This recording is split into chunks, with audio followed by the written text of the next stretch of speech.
Alright guys, saya belanja lubang ke-17, lubang ke-17 par 4 ini 14. Lubang ni 404 lubang ni best sebab dia blind shot dia luas fairway tapi jangan masuk sebelah kiri. Kiri dia OB lah kalau masuk kiri kot.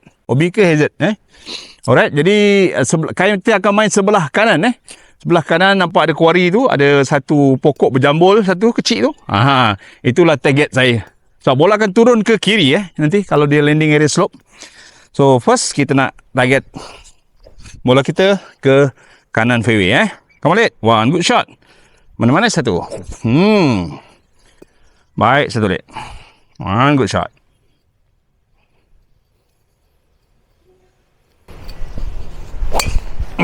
Yes lah.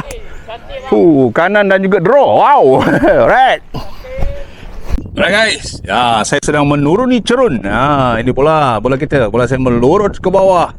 Kita tengok boleh tak kita chip dengan baik. Distance kurang daripada 100 lebih kurang. Macam tu kita main. Kita tengok. Ini adalah pemandangan daripada fairway ke green. Dah tak nampak green guys. Naik bukit.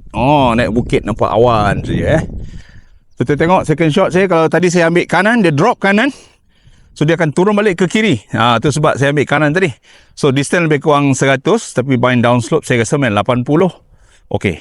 Saya punya pukulan kedua. Balance tinggal 106. Saya plan untuk main low ball. Run depan green ke sana lah.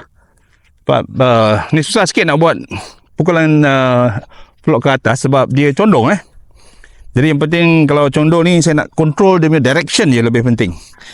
Ambil. One good shot. Come on, to the pin.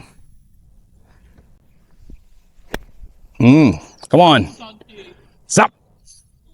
Alamak, dia pergi ke bunker. Dia pergi ke bunker guys. Dia tarik juga. Aduh. Okay, pukulan ketiga. Bunker guys So, sayanglah. Rule lah cantik. Tapi dia kembali lah. Direction tak baik.